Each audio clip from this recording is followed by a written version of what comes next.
You're now watching Showbiz Now, your daily showbiz update. Panibago na namang nakakabigla na balita. At talaga na bang may kinalaman kaya or alam kaya ni Kris Aquino ang mga ganitong balita sa ngayon? Dahil mukhang ang nangyari nga kay former Ferdinand Marcos ay nangyari rin kay Chief Justice Renato Corona na kung saan ay pumanaw na nga. Well, sa mga hindi nakakaalam, si Chief Justice Renato Corona ay na-impeach. Yan ay sa administrasyon ni Ninoy Aquino or ni Noynoy Aquino, former President Noynoy Aquino. Mula sa The Manila Times, Shame on the Yellows, ito po ay opinyon ni Charlie V. Manalo. Well, sa kanyang naging artikulo, narito po, the decision of the Sandigang Bayan dismissing the forfeiture case amounting to over 130 pesos million against the late former Chief Justice Renato Corona, his wife, and their associates validates one thing: the Yellows are the vilest political creatures that ever existed.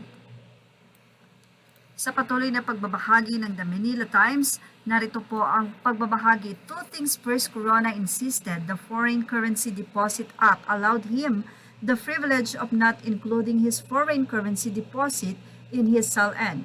If this is allowed or not allowed, this should have been subjected to an interpretation by the Supreme Court.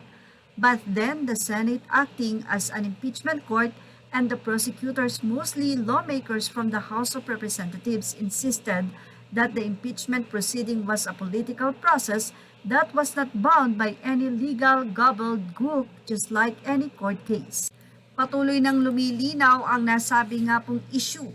Mula sa The Manila Times, second, the improper filing of a SALN is correctable offense, and being a correctable offense, it should not have been used as the basis to convict Corona and oust him from office.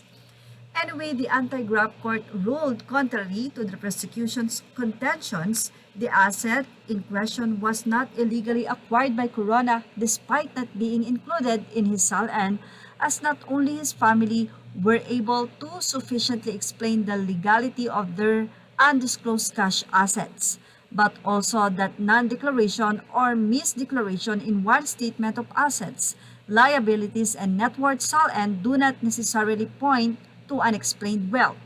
At most, respondent CJ Corona may be held guilty of simple negligence for having failed to ascertain that his SALN were accomplished properly, accurately, and in more detail.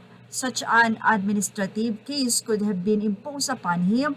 However, it was preempted by his death, the court said.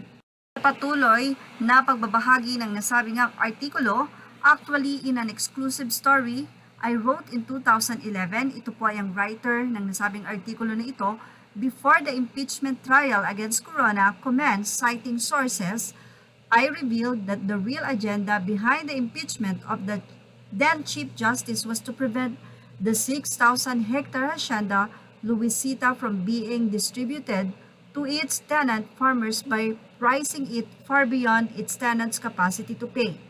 According to the source, the plot to oust Corona was hatched at the Bahay Matanda ancestral house of the Cojuangcos after elderly members of the Cojuangco clan berated President Benigno Noynoy Aquino III for attacking members of the High Court, which they believe was the reason why the Supreme Court Justice revoked the stock distribution option and ordered the distribution of the sugar estate to its tenants. Even before he assumed office, Aquino had openly expressed his displeasure with Corona, even refusing to be administered into office by the Chief Justice, whom he described as one of President Gloria Macapagal Arroyo's midnight appointees. Aquino's verbal against Corona and the Supreme Court became more pronounced after the High Court issued a temporary restraining order on the watch list order issued by Justice Secretary Leila de Lima against President Arroyo, barring the latter from having the country to seek medical treatment. According to the source, the Cojuangcos arrived at a plan to oust Corona and have him replaced by Senior Associate Justice Antonio Carpio, with the Corona impeachment still fresh on the minds of the remaining justices. the threat of being impeached would then be used against them to force them to support the dissenting opinion of Associate Justice Maria Lourdes Sereno, which stated that the price of Hacienda Luisita land should be pegged at the market value in 2008, which could amount to 2.5 million pesos per hectare based on the 500 million peso sale of 200 hectares of the disputed sugar estate, which was converted into an industrial estate. At 2.5 million pesos hectare, no one among the 6,296 farmer beneficiaries of Luisita would be able to avail of the land. Thus, the vast sugar estate would remain a property of the Cruangco Aquinos. Corona and the rest of the justices wanted the price of Hacienda Luisita and land pegged at the 1989 level, which was about 40,000 to 70,000 pesos per hectare.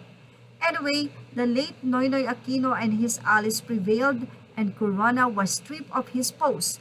But that's not the first and last act the Yellows had launched against their perceived political enemies.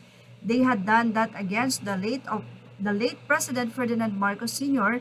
and his family, even collaborating with supposed class enemies, the left, to seize political power. They had done so against former President, now Senior Deputy Speaker Arroyo and her family, while they failed in removing her from office, as their actions had yet to reach a critical mass then.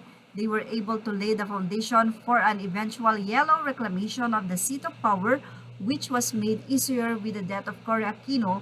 Well, the Yellows must really have this penchant for necropolitics. But with their political plots slowly vanishing into thin air, they were not able to stop the return of a Marcos to power.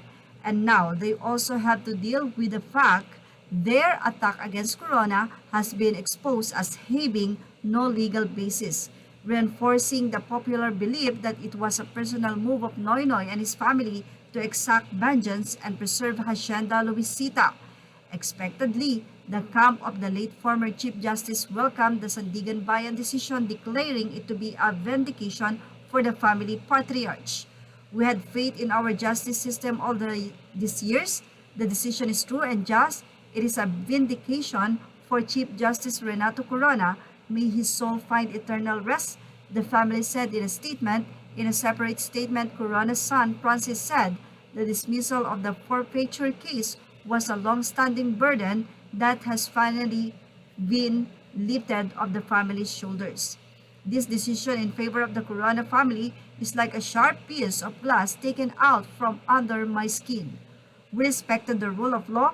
We trusted the judicial system. I can now go to my father's grave and tell him that his name is cleared and that he may now happily rest in peace. Sa pinakabuod po ng ating binasa, sa update nga ng Manila Times, ay na-clear nga ang pangalan ni Chief Justice CJ Corona, kung saan ay pinigbintangan nga ito at na-impeach pa. Well, ang pinakabuod, ang Yellow or ang family nga ni Kris Aquino ay nais lamang na makip ang Hacienda Luisita at hindi nga ito ma-distribute sa mga farmers. Samantala, ayon sa naging artikulo, ginawa na rin ito ng mga Yellowish noon pa sa dating Pangulong Marcos. Well, ano ang masasay nyo dito? Na unti-unti na nga ay lumalabas na ang mga pinaggagawa nila. Ilagay niyo opinion sa ating comment section. Images are all credit to the rightful owners, and thank you for watching Showbiz Now.